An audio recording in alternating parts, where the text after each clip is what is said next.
Here's chapter 27 of Wish. The next day after Bible school, Wishbone and I were sitting out front while Gus worked in the garden. Tiny wrens and sparrows hopped around the yard and fluttered up to the bird feeder on the fence post. After a while, Bertha came out with a couple of cats trailing along behind her. She smelled like lavender, and I couldn't help but notice how much she looked like Mama, with her hair curling around her face and her eyes crinkled up at the edges.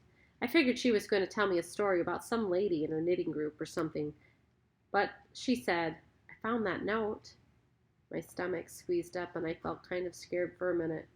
Um, that note in your lunchbox, she said. Well, what in the world could I say now? I felt like a big dumb baby for writing that note. I wanted Bertha to go away. I did not want to talk about that note. But Bertha did not go away. She sat petting the cat, purring in her lap, and gazing out at Gus's weeding in the garden. And then she said, "You know, Charlie, me and Gus always wanted children." She rubbed Wishbone's belly with her bare foot. "We have had many blessings in our life together, but having children has not been one of them. So, I watched her foot rubbing Wishbone and waited. Well, she said, "I guess I'm just not too good at doing things that mothers do." My heart sank and I scrambled to think of something to say, but I couldn't. "When I saw that note, I wanted to kick myself," she went on. "How come I didn't think about how much a little girl would love a note like that in her lunchbox? I wish like anything I'd thought to do that, but I didn't. Just like I didn't think how silly that rainbow lunchbox was." And there was her hand on my knee. It was dark and tan from hours in the sun, fingernails rough and dirty from pulling weeds in the garden. "So I hope you'll be patient with me while I learn," she said. I hung my head and nodded. I should have said something nice to her. I should have said, "Oh, don't even worry about it. The rainbow lunchbox was no big deal." I should have said, "I don't even care about that dumb note." But the truth was, all I could do was sit there feeling her warm hand and breathing her lavender smell. "Let's go help Gus," she said. So the three of us pulled weeds and picked beans and pinched dead flowers off the marigolds.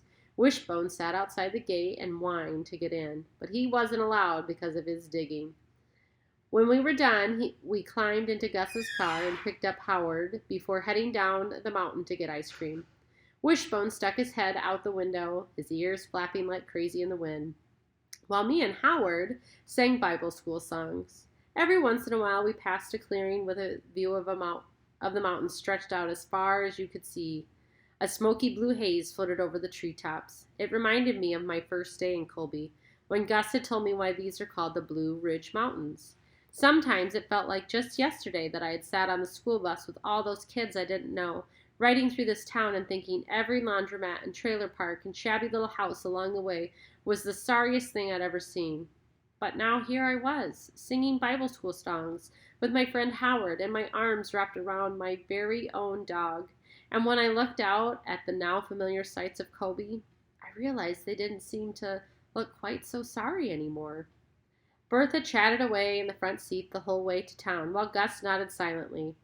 We got ice cream at the Dairy Freeze and sat at a picnic table trying to eat it quickly before the summer heat made it run down our cones and drip onto our laps. Bertha scooped a little bit into a paper cup for Wishbone, and Howard let him have the last bite of his cone. On the way home, me and Howard taught Gus and Bertha some of our Bible school songs, and then the best thing happened. I saw a yellow railroad cart. That was on my list of things to wish on, thanks to Fulton Banner, a crazy old man who lived next door to us in Raleigh. "Yellow railroad cars aren't too plentiful," he told me. "When you see one, make a wish." For a minute, I thought I might not even bother making my wish. Maybe I was just wasting my time. But then something inside me told me not to give up and to keep on trying. I mean, you never know, right? So I looked back at that yellow railroad card as we passed by and made my wish.